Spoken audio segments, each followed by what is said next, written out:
O indicador de bandas de Bollinger é um dos principais indicadores quando se trata de análise de tendência e exaustão de movimento. Esse indicador traça um canal de volatilidade no gráfico e permite análises muito interessantes. Meu nome é Rafael Fenerick e nesse vídeo nós vamos aprender o que de fato é esse canal de volatilidade do banda de Bollinger, vamos entender como ele é calculado e como implementá-lo, vamos ver análises gráficas da sua utilização e, por fim, vamos aprender a automatizar um robô utilizando o indicador de banda de Bollinger.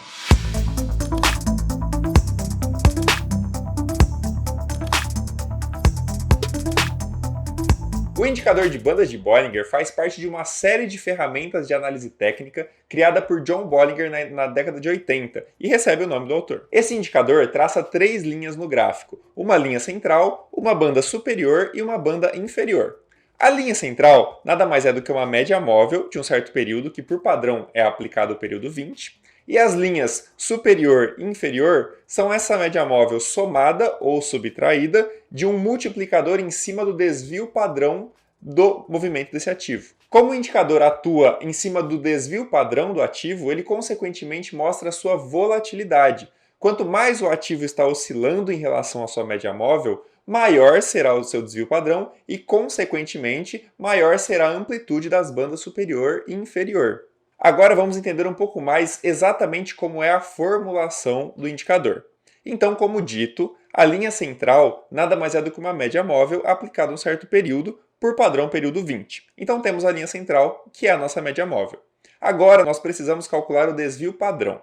O desvio padrão é um cálculo que vem da estatística e ele mostra quanto, em média, cada amostra oscila em relação ao valor base. Nesse caso, as amostras seriam o preço e o valor base seria a média móvel. Então, o desvio padrão é calculado pela seguinte fórmula. Nós vamos pegar cada valor de preço dentro do nosso período, e aqui nós usaremos o preço de fechamento de cada candle, e subtrair da média móvel. Então, para cada candle, a gente vai subtraindo o valor do fechamento em relação à média móvel. Como parte dessas subtrações dará um valor positivo e outra parte dará um valor negativo, porque às vezes o preço está acima e às vezes abaixo da média móvel, nós vamos elevar esse número ao quadrado para garantir que ele sempre será positivo. Na sequência, nós vamos somar todas essas diferenças. Então, dentro desses 20 períodos que nós calculamos, nós vamos somar a diferença candle a candle. Uma vez somados, a gente vai dividir pelo nosso período total, que nesse caso é 20, e como antes nós elevamos ao quadrado para poder somar somente os números positivos, agora nós vamos tirar a raiz desse valor final. Pronto, essa é a equação do desvio padrão e ela mostra quanto, em média, cada preço oscila em relação à média. Em uma situação em que o ativo está oscilando muito, se movimentando muito, nós consequentemente teremos um desvio padrão maior. E quando é uma situação de consolidação em que o ativo está oscilando pouco, nós consequentemente teremos um desvio padrão menor. Agora, para podermos concluir o cálculo da banda superior e da banda inferior da banda de Bollinger, nós aplicamos um multiplicador em cima desse desvio padrão.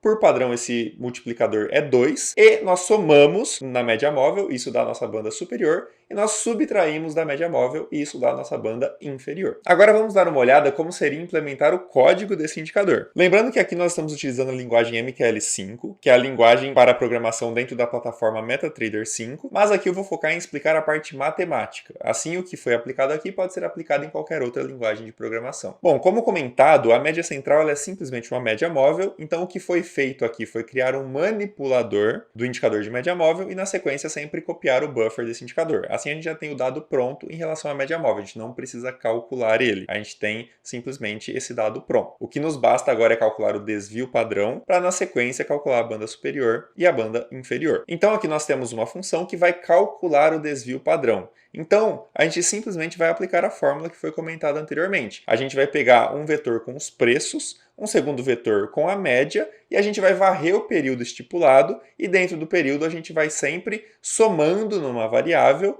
o valor do desvio do preço subtraído da média elevado ao quadrado, para que fique sempre positivo.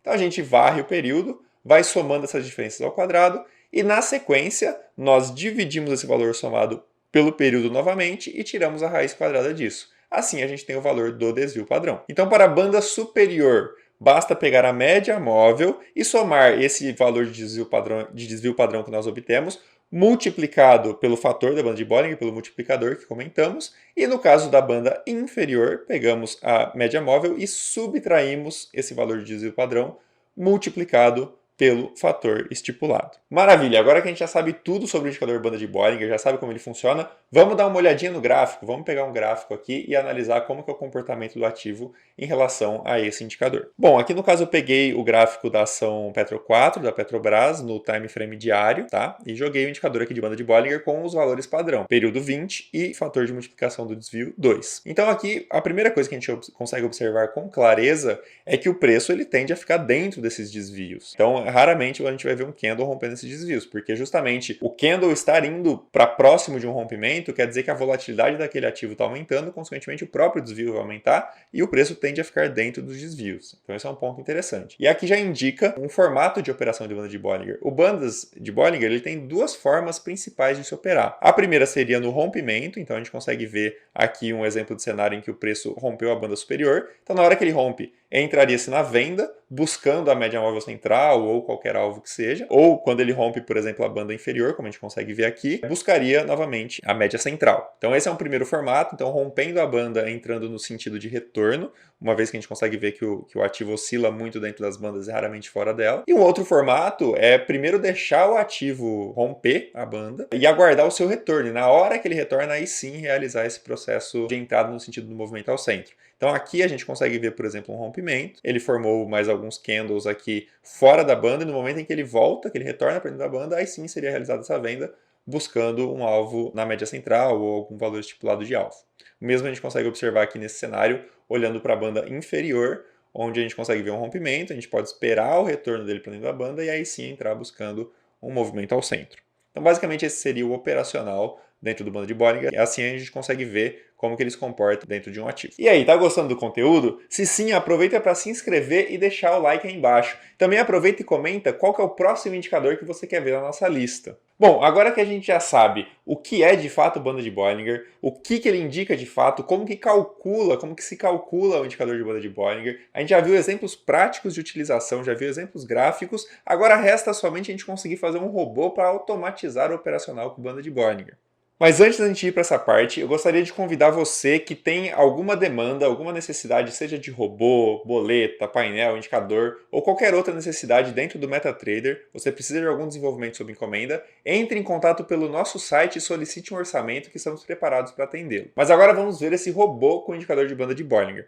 A gente já tem aqui no canal um vídeo ensinando a fazer um robô utilizando esse indicador. E você consegue acessar ele pelo card ou na descrição do vídeo. Então agora bora dar uma olhadinha nesse robô funcionando. Bom, eu já coloquei o robô para rodar aqui. Nesse caso a gente tem um robô simplificado. Ele só tem a estratégia que seria a estratégia de rompimento do banda de Bollinger. Então quando ele toca na banda, ele executa uma entrada no sentido de retorno ao centro. E ele não tem a opção de saída pela média central. Então aqui eu estabeleci os alvos tanto de stop loss como take profit em pontos para ele poder sair das operações. Então ele é um robô simplificado do banda de Bollinger. Lembrando que se você tem alguma demanda mais específica, seja um robô de banda de Bollinger mais completo, um robô com outros indicadores, combinações, outros tipos de estratégia, você pode acessar o nosso site e solicitar um orçamento de um desenvolvimento sob encomenda. Mas voltando aqui para o banda de Bollinger, a gente consegue ver diversos cenários aqui, situações em que o robô executa compra, situações em que o robô executa venda, de acordo com os parâmetros estabelecidos, tocando a banda superior e banda inferior, executando a estratégia proposta. E aí, você está gostando desse novo tipo de vídeo aqui no canal?